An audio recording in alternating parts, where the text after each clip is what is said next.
Il y a des synchronicités qui ne s'inventent pas. Nous sommes le 15 août. Je viens de terminer une séance avec une cliente fidèle qui est venue à moi parce que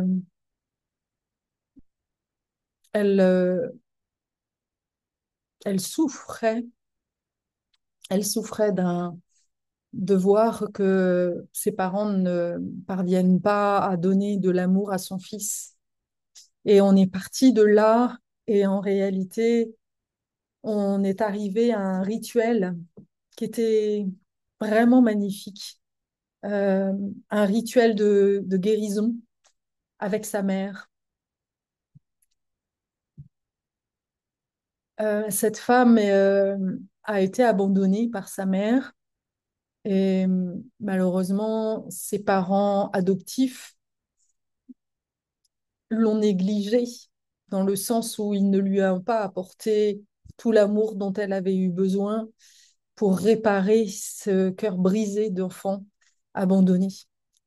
Et à la fois, à un moment donné, elle m'a trouvé sur son chemin et ça lui a permis de donner du sens à tout ça, à son histoire, et de s'élever. Aujourd'hui, 15 août, jour de l'élévation de Marie, on se retrouve avec cette cliente qui est plus qu'une cliente, je le sais, comme une âme sœur qui me permet aussi, et c'est ça que je trouve vraiment fabuleux dans ce que ce que je transmets, ce que je partage dans mes séances, c'est à la fois je donne et je reçois et je transmute aussi.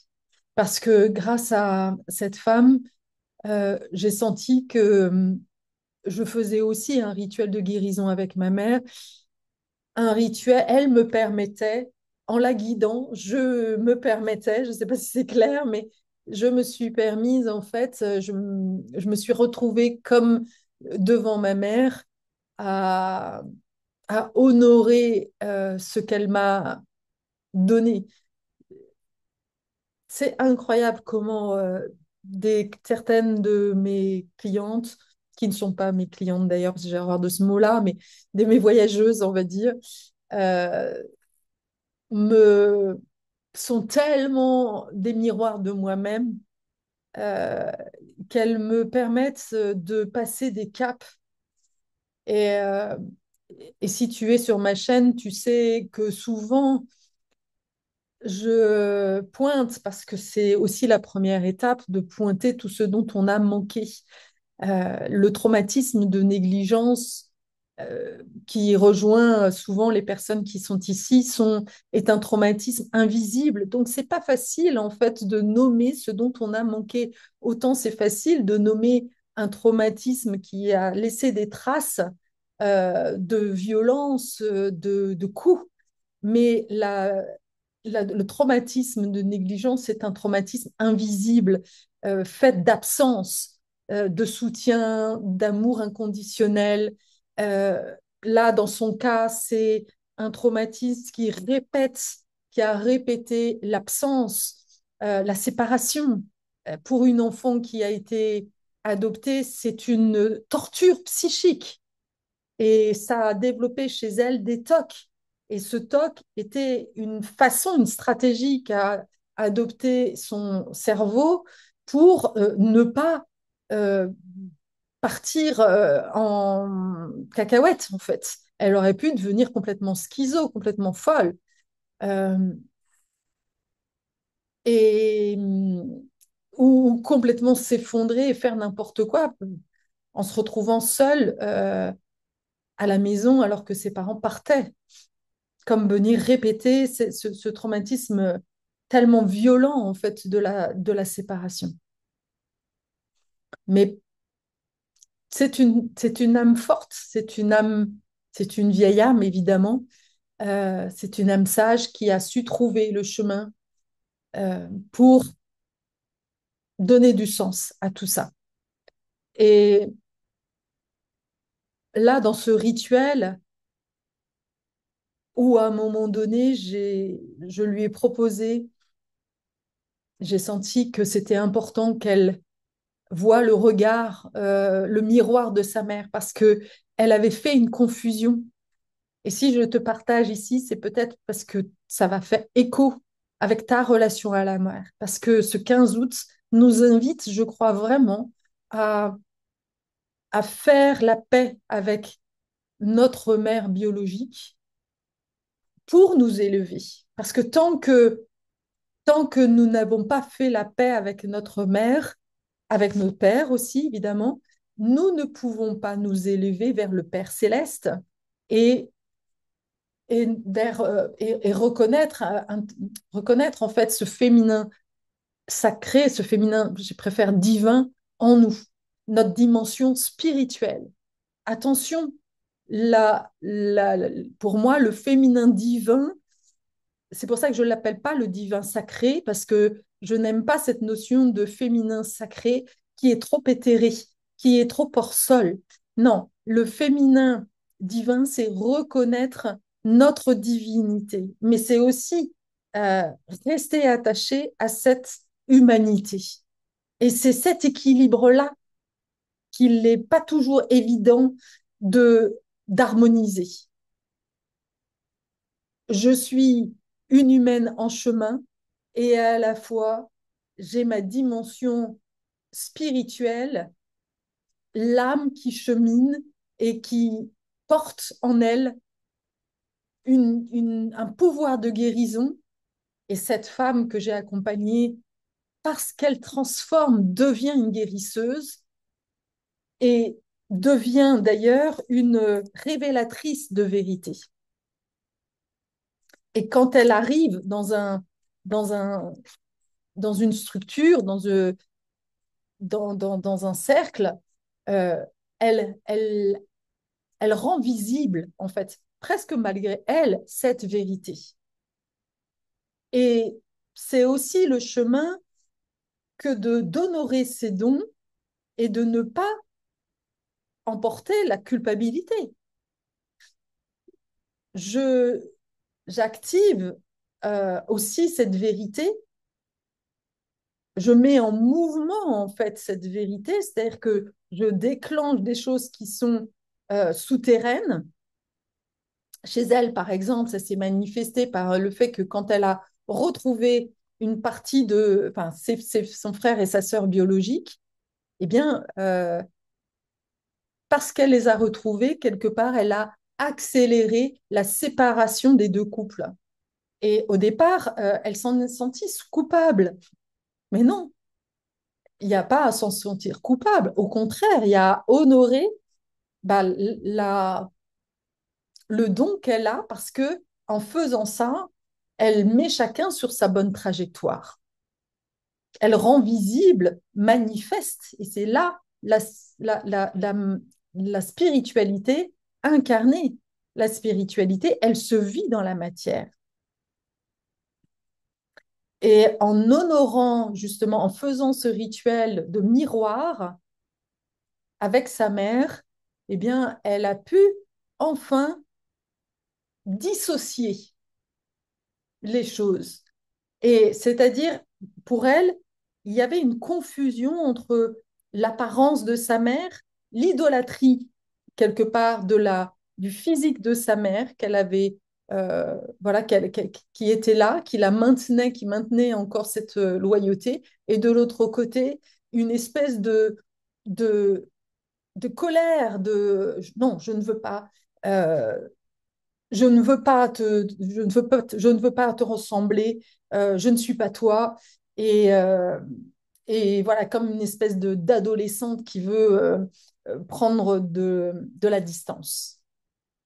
Et ce conflit identitaire entre celle finalement, la petite enfant qui a tellement besoin de sentir encore le lien avec sa mère et celle qui veut s'en détacher.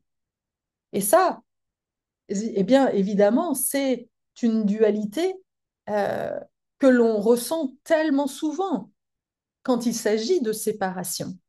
Que ce soit, donc, la première séparation, bien évidemment, c'est avec la mère, avec le père, et puis ensuite, après, éventuellement, avec un mari. Donc, et moi, je l'ai vraiment vécu. Ça s'est tellement rejoué, ça. moi, ça faisait 10 ans que je voulais m- vraiment me séparer de mon mari. Et le jour où j'ai appris qu'il partait, enfin, qu'il avait rencontré quelqu'un d'autre, la petite fille ne voulait pas le lâcher, en fait, parce que à travers lui, je voulais garder, en fait, l'illusion de sécurité. Et donc, en faisant ce rituel, accompagné d'ailleurs par la magnifique énergie de la biche, moi, mais et là, quelque part, je le savais. Bien sûr, la biche, c'est vraiment l'archétype du féminin divin. C'est l'archétype de l'énergie de Marie, mais une Marie qui n'est pas si toujours douce, hein, d'ailleurs. Il faut savoir que Marie, euh, à certains endroits de l'histoire, a su justement dire non, poser ses limites. Je l'ai lu récemment, je ne sais plus à quelle occasion. Et en tous les cas, oui, c'était un rituel vraiment puissant où ma voyageuse a pu justement retrouver, reconnecter ce lien avec sa mère et lui dire merci. Resituer sa mère dans l'histoire, dans son histoire, mais aussi dans l'histoire de sa lignée. Et ça, c'est important, c'est très chamanique. Nous nous inscrivons dans un cycle d'évolution. Nos parents ont joué le rôle qu'ils avaient à jouer. Et grâce au fait que notre mère ne nous a pas aimés, grâce à ces mères qui nous ont négligés, cela a activé une quête de soi qui nous permet à nous de faire ce travail de guérison, de pardon et comme de remettre tout le monde à sa juste place et de pouvoir nous honorer des dons que souvent nos mères n'ont pas pu déployer parce que justement, nous, nous avons déployé, décuplé en fait ces dons. Ces dons, elle nous les a transmises, elle nous les a transmis, pardon, et nous les avons décuplés. Ils ont été décuplés. À un moment donné, je me suis vraiment intéressée par l'épigénétique et c'est vraiment ce que donne, ce que confirme la science. La science confirme ce que je suis en train de dire. C'est pas juste une vue de l'esprit. C'est-à-dire que nous portons des gènes et c'est comme si à chaque génération, on rajoutait, euh, on rajoutait une dose pour que quelque chose de nouveau puisse émerger et faire évoluer le, le cercle familial, déjà l'humain, parce que nous ne sommes pas comme notre mère, nous avons quelque chose en plus et de pouvoir bien nous distinguer, nous séparer, nous identifier de ce que nous avons de différent, c'est important. Et en apportant justement cette graine de conscience, eh bien, et notre vérité, eh bien, on fait grandir notre famille aussi et l'humanité entière. Et c'est pour ça que, pour moi, il est aussi important et que c'est certainement une des raisons pour laquelle ce sont les femmes qui, qui se mettent en chemin les premières, parce que au fond, on porte la responsabilité de la survie de l'espèce. On l'a en nous. Je lisais encore un article scientifique qui le confirmait. Et donc, des femmes qui ont manqué de temps d'amour, en réalité, elles sont les premières à être invitées à, à faire ce qu'il y a à faire pour devenir cet être de l'ère du Verseau. Elle, cette, cette femme a adopté un petit garçon, elle a conscience que quand elle a adopté son petit garçon, elle était encore une maman traumatisée. Elle sait aussi que son enfant, l'âme de l'enfant a choisi ça aussi. Aujourd'hui, elle espère avoir un deuxième enfant et justement, elle sait aussi que elle sera une nouvelle mère. Et elle sait aussi, et je sens aussi, je le sais aussi, que très probablement, elle aura un troisième enfant biologique cette fois-ci, mais que cet enfant-là attend qu'elle ait un niveau de conscience particulier pour pouvoir naître.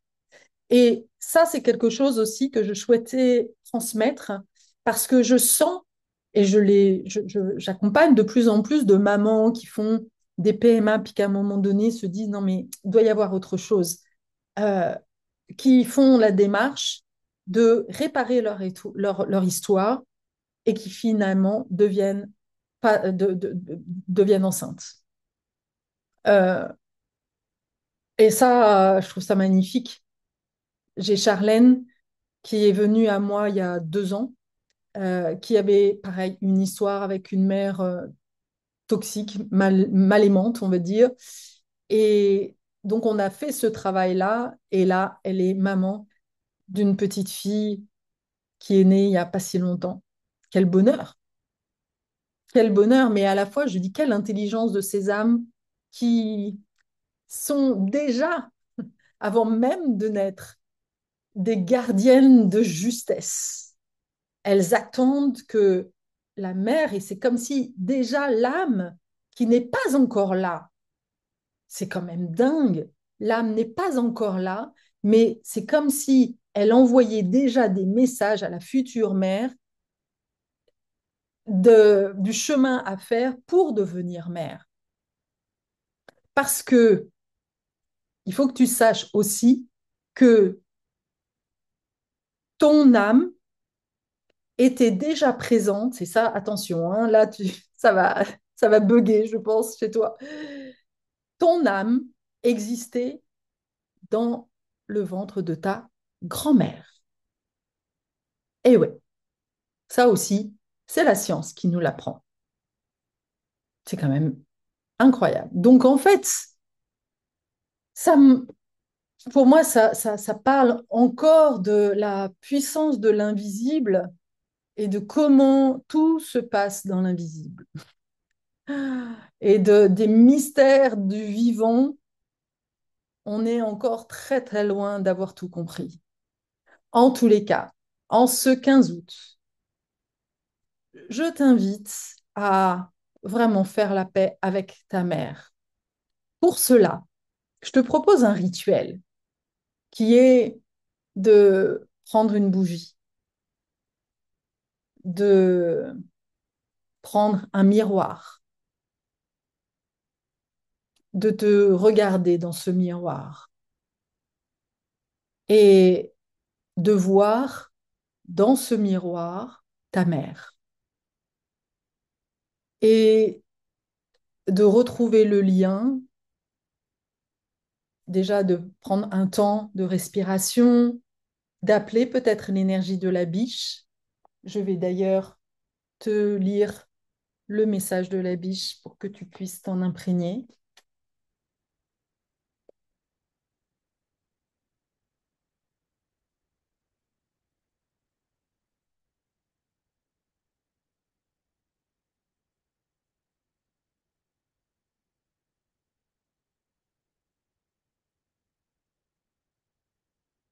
Je suis la biche, légère comme le vent, rapide comme la flèche.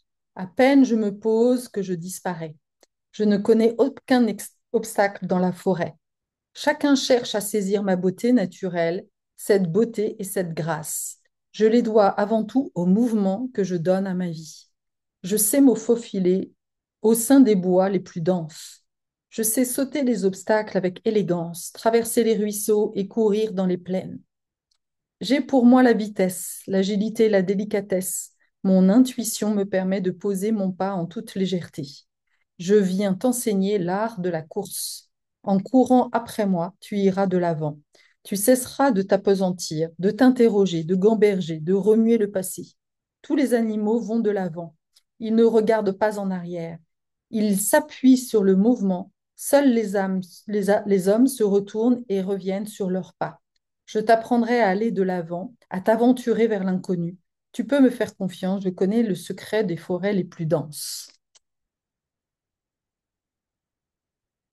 La biche vous rappelle qu'il est inutile de forcer, de tirer ou d'insister lorsqu'un événement ne se déroule pas comme vous le voulez.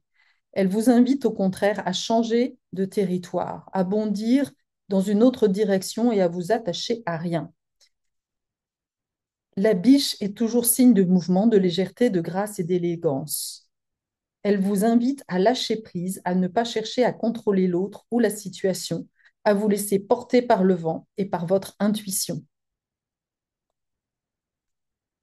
Elle vous invite à prendre soin de vous, à vous respecter, à être doux avec votre corps et à vous mettre en valeur, à développer votre élégance naturelle. C'est cette élégance qui inspirera vos actes comme vos paroles. Donc, forte de cette énergie de la biche, je t'invite à prendre un temps, à poser les pieds sur le sol, à respirer profondément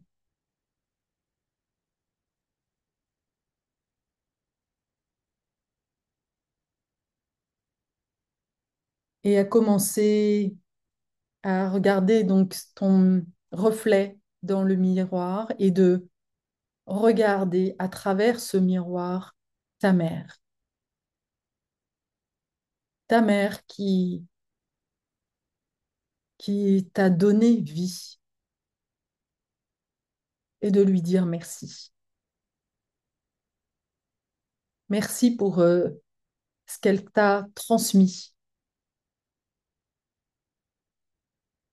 ou et aussi pardon et aussi pour ce qu'elle a manqué de te transmettre, qui a été un moteur pour ta quête de vérité,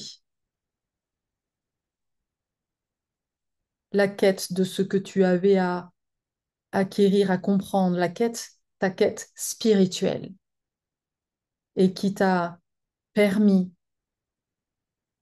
de cheminer vers une version de toi-même, une conscience supérieure de toi-même.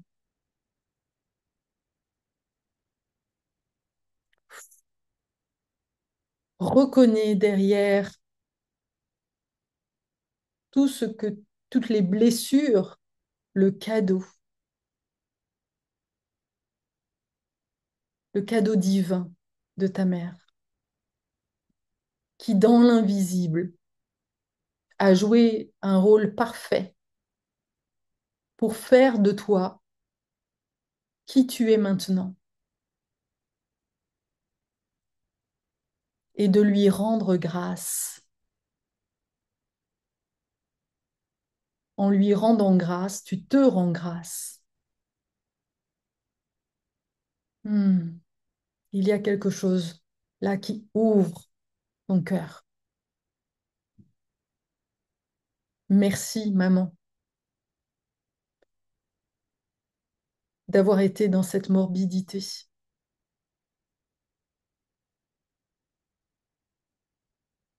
alors que j'étais encore dans ton ventre, pour me pousser dans cette quête de la vie, du plaisir de la vie. Merci de m'avoir négligée. Merci de m'avoir castrée, de m'avoir trop dirigée, d'avoir vouloir trop diriger ma vie, de m'avoir restreinte, contrainte, tant et tant que ma nature profonde du mouvement s'est mise en quête de se manifester. Je reconnais aujourd'hui que cet excès de rigidité, m'a été un terreau obligatoire pour m'initier à mon essence, à ce qui fait partie de ma médecine, le mouvement de la vie, les cycles du vivant, l'évolution, la transmutation.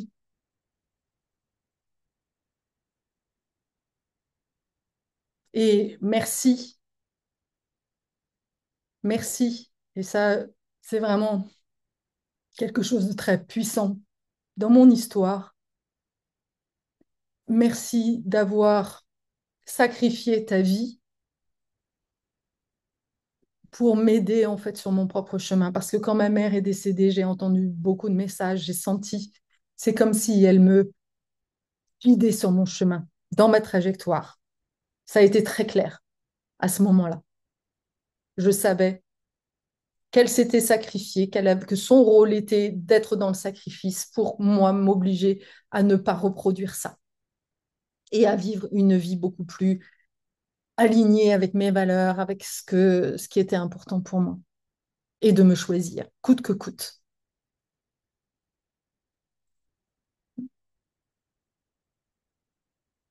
Et d'honorer sa beauté. Ma mère était aussi une femme très élégante. D'honorer ce qu'elle m'a transmis et de ne pas faire de confusion entre l'extérieur et l'intérieur. À l'extérieur, c'était une femme soignée, c'était une femme élégante, c'était une belle femme. Et elle m'a transmis ça. Et je m'engage à partir de maintenant d'honorer cette beauté extérieure sans en avoir peur. Et à la fois de veiller aussi à cette harmonie intérieure-extérieure. Parce que comme je l'ai exprimé à ma cliente, parfois on, on ne fait pas attention des messages que l'on transmet à l'extérieur de nous. Quand ma voyageuse est venue aujourd'hui, c'était dingue. C'est comme si je voyais plein d'aspects d'elle-même.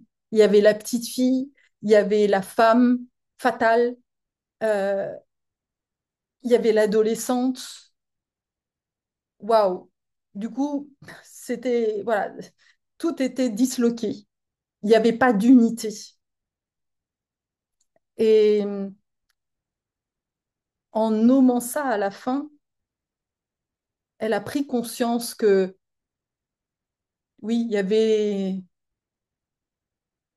comme une perte,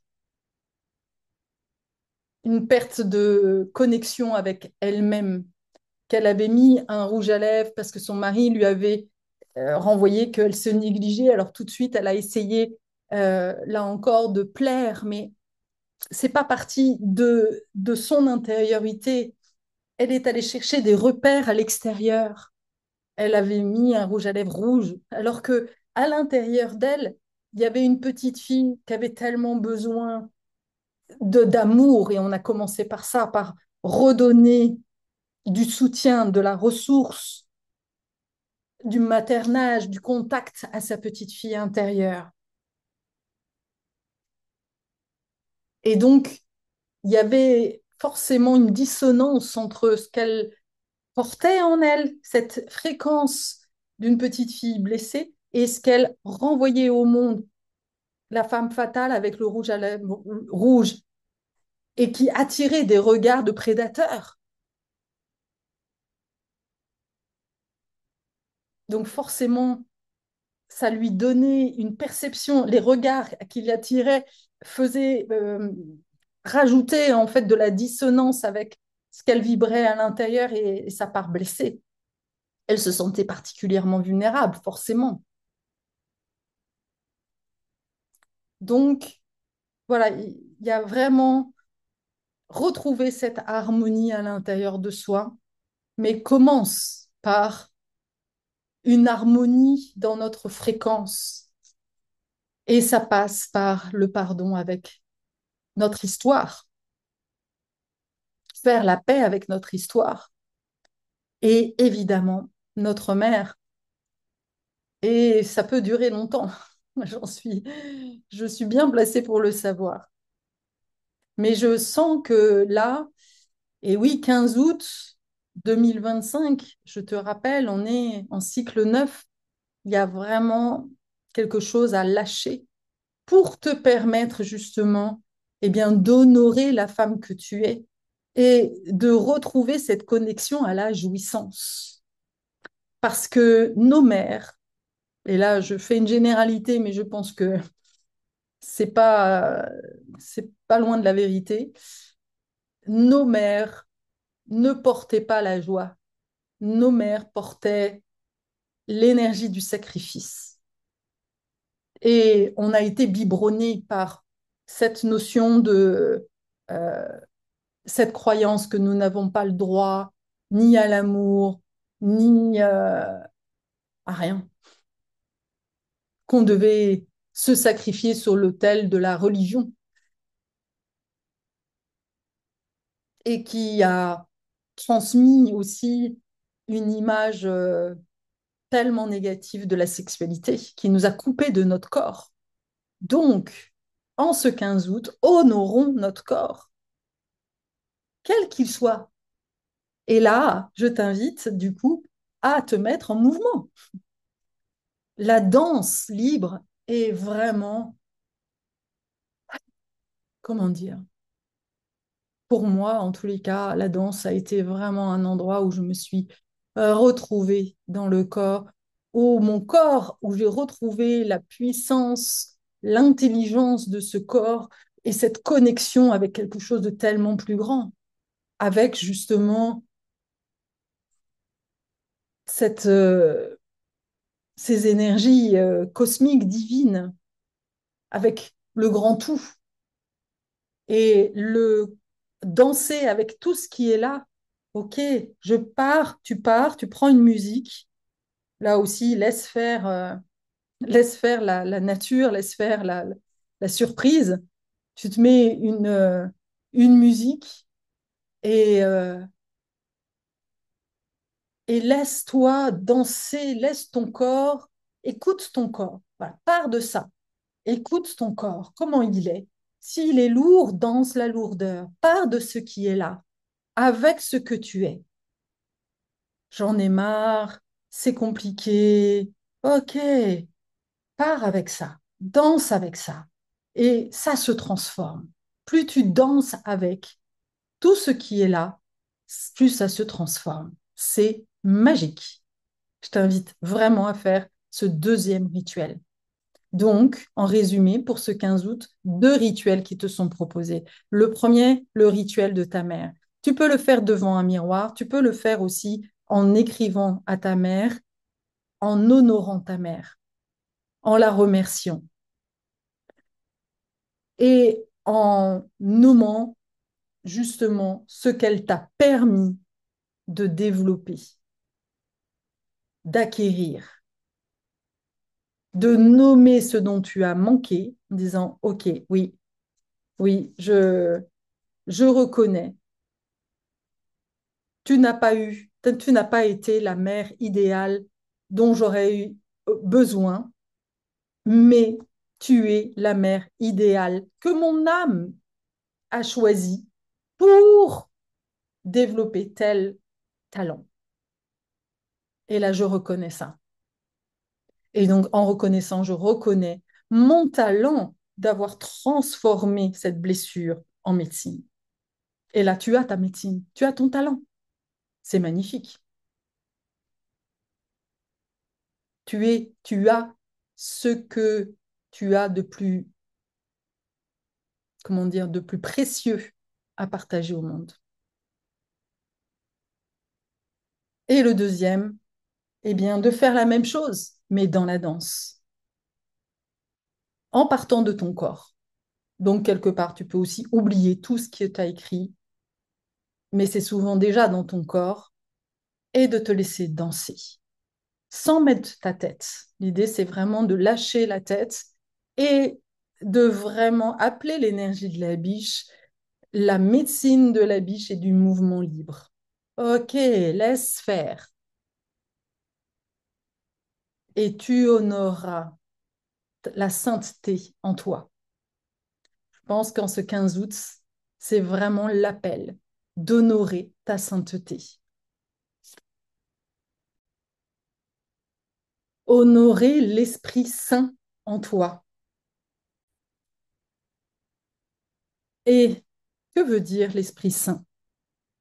Saint, en réalité, veut dire différencier. Il y a une parole dans la Bible qui dit Soyez saints car je suis saint. Et saint, quand on reprend la traduction originelle, saint veut dire différencier. En hébreu, ça veut dire, et attention, attache-toi bien, ça veut dire mis à part. Mais mis à part pour tracer son propre chemin. Donc, en réalité, ce que tu as vécu avec ta mère, qui t'a mise à l'écart, qui t'a négligé, qui t'a exclu, c'était bien le signe d'un destin pour faire de toi une femme sainte au sens propre du terme, différenciée, qui trace son propre chemin, pour accomplir quelque chose sur cette terre qui n'est pas le chemin des autres.